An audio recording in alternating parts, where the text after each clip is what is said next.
a avec nous également Annelise Thierry. Donc, vous êtes chef de projet de l'agence d'architectes qui a gagné le concours. Hein. L'agence d'architectes s'appelle Groupe 6.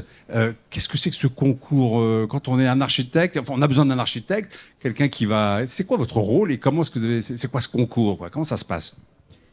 Alors, en fait, quand on participe à un concours comme ça, on reçoit un programme, un dossier composé de différentes pièces écrites. Un cahier des charges. Un cahier des charges.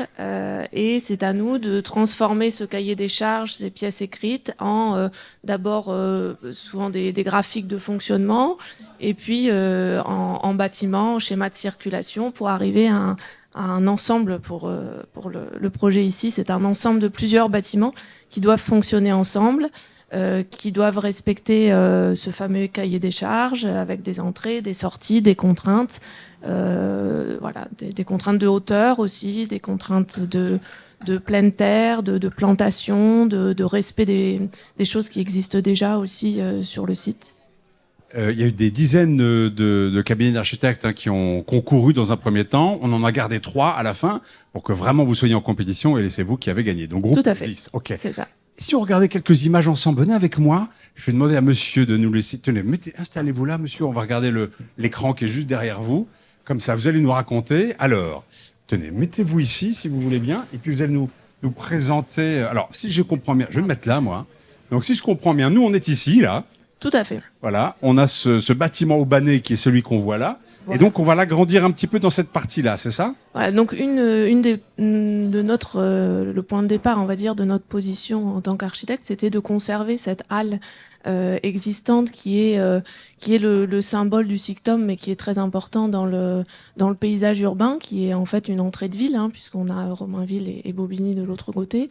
Et donc, on a vraiment souhaité la conserver, ce qui aussi, en fait, on s'est appliqué un peu tous les préceptes de réemploi on va en reparler, qui sont voilà, importants dans le projet, et on l'a appliqué à l'architecture finalement. Donc réemploi, c'est-à-dire ceux qui existent déjà et qu'on peut utiliser, voilà. Éviter une forme de gaspillage finalement. Exactement. Donc là, on est chez nous. J'ai l'impression que mon jaune ne marche plus très bien, je ne sais pas pourquoi, c'est normal. Donc là, on est bien à Romainville aujourd'hui. Et ça, c'est le nouveau site. Monsieur Dupré, est-ce que je peux vous demander de vous décaler un tout petit peu pour que les personnes... Super. Et donc, voilà, là, on est à Bobigny. Et donc, tout ça, ce sera nouveau. Aujourd'hui, oui. C'est une friche industrielle. Exactement. Aujourd'hui, c'est une friche industrielle et il existe ce chemin de halage qui vient voilà, du cœur de Paris et qui remonte. Et donc nous, on a installé sur cette partie de Bobigny, on le voit, le port avec ces 2 grands portiques qui vont reconstituer aussi une entrée de ville, quelque chose d'attractif pour ce nouveau quartier. Et on voit à l'arrière tous les bâtiments supports et ici le pôle d'excellence, d'économie circulaire et solidaire. Qui est aussi un des enjeux majeurs du projet et de son intégration dans le site. Est-ce qu'on peut voir l'image suivante, s'il vous plaît? Voilà. Donc là, on voit effectivement une autre vue du bâtiment aubané et puis un bâtiment... Ça, c'est le bâtiment des OMR. C'est un bâtiment neuf qui est donc on l'a pensé vraiment à l'intégrer dans le paysage, puisque à cet endroit-là, à l'arrière, on voit que la ZAC est en train de se développer, de se construire. Il va y avoir des logements et un des enjeux du projet, c'était vraiment de s'intégrer le mieux possible au quartier et on a dissimulé ce nouveau bâtiment sous un glacis paysager. Qui a aussi une fonction qui permet aussi de protéger des nuisances acoustiques, puisque finalement tout le flux des camions se déroulera dessous et à l'intérieur du bâtiment et on ne le verra plus de dehors. Alors là, on voit la recyclerie, c'est écrit dessus, donc on ne peut pas se tromper. Et est-ce que vous avez un mot à nous dire sur cette vue-là? Donc là, on voit la recyclerie qui s'appelle maintenant pôle d'excellence d'économie circulaire et solidaire. C'est une partie, parce que ce sera en 2 parties, monsieur Dupré. Voilà. Il y aura une partie à Romainville, une partie à Bobigny. Tout à fait. Donc ça, c'est la partie de Bobigny.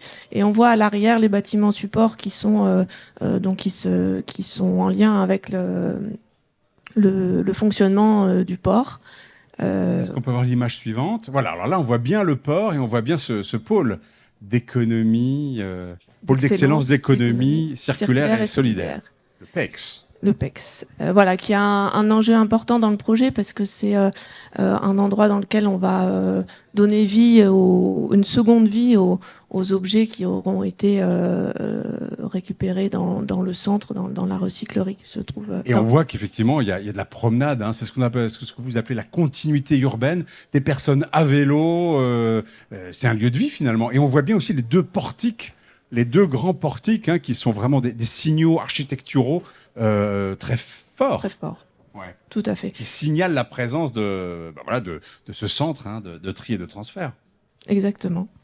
Et on voit sur cette image aussi une nouvelle liaison entre l'avenue et le canal, ce qui permettra de raccorder vraiment l'ensemble du quartier au canal.